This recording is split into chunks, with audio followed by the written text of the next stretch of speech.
Super. So number three, which we've already got underway this year with this because the PMO's assistant, yes, it's generative AI. Yes, that is Chat GPT for most people. There are other ones, which was Bard, there's got Bing.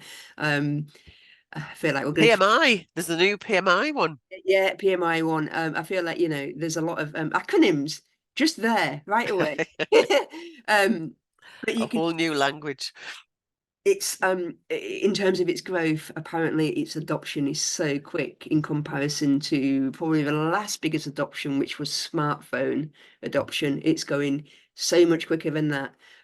So we know it's going to be having a big impact on work, life, the whole shebang. And we know that, obviously a lot of things that we're already using in day-to-day life are already utilizing these kind of principles. This bit always kind of felt out of reach until they released that latest version of ChatGPT, and it has just exploded because it is so simple to use. Comes with a lot of different you know, gotchas and things that you need to be aware of and things like that.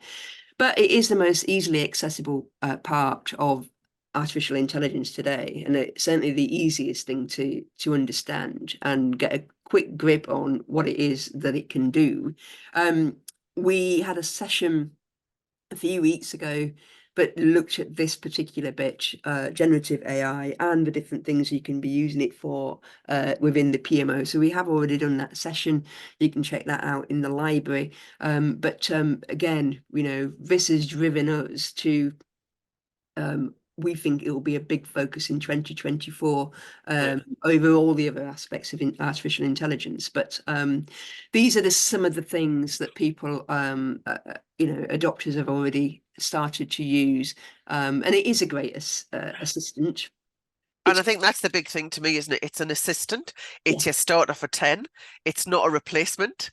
And I know there's lots of scare stories out there saying AI is going to be your replacement, but it is actually an assistant. And the real game changer is learning how to use an assistant. I don't know why anybody. I remember when I got my very first secretary, and it took her a while to whip me into shape about how to get the best out of her. And I think AI is going to be the same. As kind of you can have it there, and it's going to be really learning how to use it to best effect. yeah, yeah. I mean, again, we did a talk in the session that a lot of people have started using it as that kind of starter for 10 in some different areas that they're trying to, produce pieces of work. It's obviously useful for things like project planning activities. It's certainly good for things like risk and issue identification, for example. And again, we've shown that demonstration. We'll not do that one again, but again, you can ask it things like working on this type of project, these kind of stakeholders. It's looking for these kind of outcomes. Can you give us a list of possible risks that we should be thinking about? And it'll give you that kind of starter. The other thing, of course, it'll also give you an outline of things like if you're wanting a template, if you want to develop a checklist, any of those kind of things, it is again really good to do, and it will lay it out in table form for you as well. So again, it's not 100% perfect because it is about how you ask a question, and I think that's the biggest learning that came out of the session the other week is we have to get better at asking questions in order to be able to help it to really help us push on with the way that we're thinking about certain things. What I really like about it is it gives more creative ways to thinking differently about a problem, but again, based on the way that you choose to ask it a question. I wanted to just do a quick look at it, to be fair. It's and just in terms of the creativity, so we've talked already about, it being really useful for things like developing a risk log or, that kind of thing. But actually, I wanted to show you something a little differently in terms of more of a creative problem solving. So, for example, we've just talked about building communities of practice, and you may have to do, say, maybe a kind of a facilitation session. So the kind of things that I would ask it would be, how can I manage a rowdy group of project team members on a facilitated session about, let's just think about, come on, Eileen, give me one. How can I manage a rowdy group of project team members on a facilitated session about? Change, well, just do change management or PMO, stick PMO. Just see what it comes up with. That would be the one I would go with. So these are the kind of things that I really like it doing for me. So it may not necessarily put anything in specifically about PMO because it's obviously focused on the managing a rowdy group. Yeah. So you can see this tapping some stuff out. Now, if I were looking for a way to pull together some kind of help sheet, whatever, for anybody within the PMO that's having to deal with this, probably start here, and then I would be suggest a few icebreaker sessions. And then that's when you're starting to get into the some of the really nice kind of practical, what can I actually do? You know, what are some of the physical things that I can do?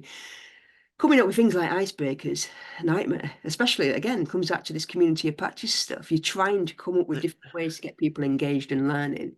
So it's come up with eight. I might only like one or two of those. So I'll just do suggest another five. Or I might just say, can you suggest another five, but might focus on? That's what I like it for. I know there's obviously a lot more, but it's the creative thinking bit. But I think it's quite nice because sometimes with these, you will not be taking it advert and just taking that, and I'm just going to use that. You will be using your PMO knowledge and your experience and saying, yeah, I would probably take that idea and I'd do this with it, or this would work within our environment and stuff.